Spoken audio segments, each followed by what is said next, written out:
Robert Leroy Parker, also known as Butch Cassidy, the infamous bank and train robber from the American Old West era, is born April 13, 1866. As a young teenager, Cassidy works at several ranches to make ends meet, but by his early 20s, he's already committed his first bank robbery.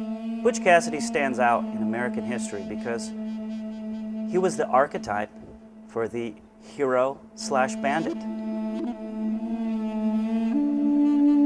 He stands out to me as amongst the other bandits is because of his good nature, his charisma. People just were drawn to him. He was a natural leader.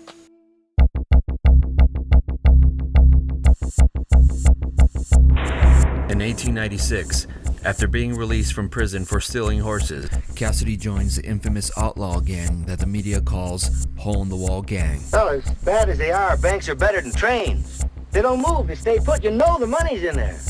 In this 1969 movie, Butch Cassidy and the Sundance Kid, starring Paul Newman as Butch Cassidy and Robert Redford as the Sundance Kid, Cassidy is portrayed as a friendly, talkative character who, like the real Cassidy, commits bank and train robberies. Rules! In a knife fight, no rules! What? Well, if there ain't gonna be any rules, let's get the fight started. Someone count 1, 2, 3, go. 1, 2, 3, go. By the late 1800s, American towns have become heavily reliant on the railroad system for transportation and communication. As a railroad bandit, Cassidy soon becomes a huge burden on the Union Pacific Railroad, forcing railroad officials to take action and organize with the law to capture him. He robbed from the Union Pacific Railroad, which was probably the biggest corporate engine, literally, in the West. Seeing that his close associates are either being killed or arrested, Butch fears for his own life and decides to seek amnesty from Utah Governor Eber M. Wells. Butch had been hunted for years, and they were getting closer and closer, and a lot of his friends were being killed, and it was his last chance to have a regular life.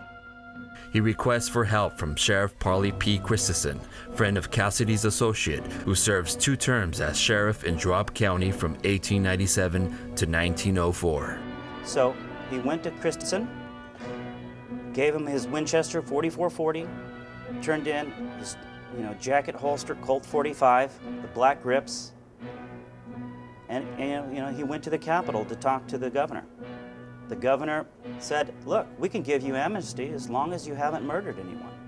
And Butch replied, "I've never murdered a man." I think a lot of the lawmen that chased him liked him. They had respect for him. He wasn't this psychopathic type bandit, that would kill people. He was never, as far as we know, there's no record that he killed anybody. In this 1974 article written for Guns Magazine, gun collector E. Dixon Larson writes, according to records, as an act of good faith, Butch surrendered his Colt number 158402 and holster, along with a Winchester 1873 carbine serial number 64876. A tag with the serial number and Sheriff Parley P. Christensen's name is then attached to the gun.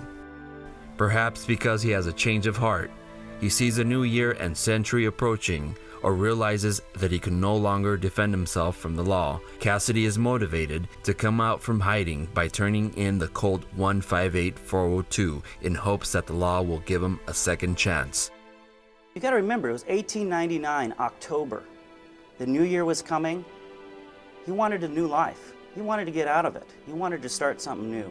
But soon after, with the belief that Cassidy has committed murder in the past, it is decided that Butch should receive no amnesty.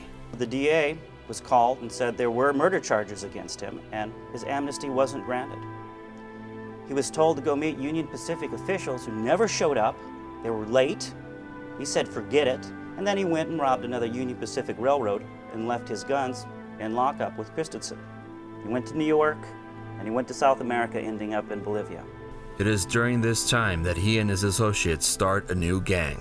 The media calls it the Wild Bunch. Testimonies differ on how and when he dies. Some historians say he dies in a shootout with Bolivian police. Lula Parker Bedenson, author of Butch Cassidy, My Brother, says otherwise, that he died many years later in the United States. His sister swears up and down that he did not die in Bolivia.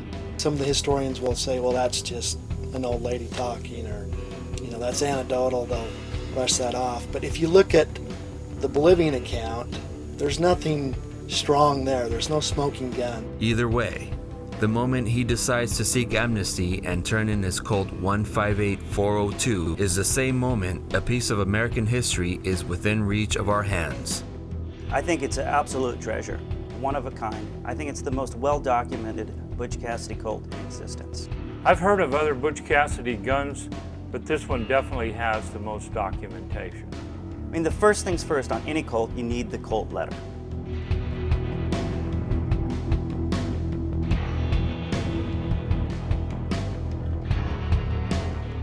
In 1898, according to historian Larry Poynter, author of Bandit Invincible and In Search of Butch Cassidy becomes George Leroy Parker in the media, and the two names are used interchangeably thereafter.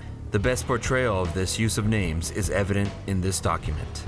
We have a court docket that shows when he gave the gun to Christensen in 1899. In an interview with William Darby, one of Cassidy's associates, E. Dixon Larson quotes Darby as saying, "I remember Butch's coat gun that he carried under his arm most of the time, and without a question, this is it, 158402. He was the only one that I can recall who had a E. Dixon Larson also writes that Charles Rich Hanks, a noted lawman, rancher, and friend of Butch Cassidy and the Wild Bunch, remembers the eagles on Butch's gun grips as being the only ones he had ever seen.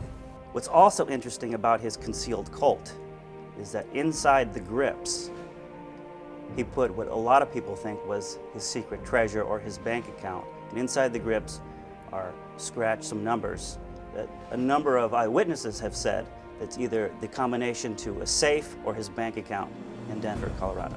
In 1967, at the Sahara Gun Show in Las Vegas, Nevada, John W. Nielsen, who inherits the gun from his father, sells the gun to author and expert of antique and historic weapons, E. Dixon Larson. According to this original bill of sale, signed by John W. Nielsen, William M. Locke, known as the Dean of American Arms Collectors, signs as a witness to the gun transfer. To the best of my knowledge, I believe this weapon to be as represented and property of Butch Cassidy from 1896 to 1900, signed by E. Dixon Larson. One thing is for certain, the gun that Butch Cassidy leaves behind in that brief moment he comes out from hiding is the most fully documented Butch Cassidy gun in existence. I think this is a fabulous piece of American history, and it should be placed in a fine collection, and it will be auctioned on September 30th, 2012 here at California Auctioneers.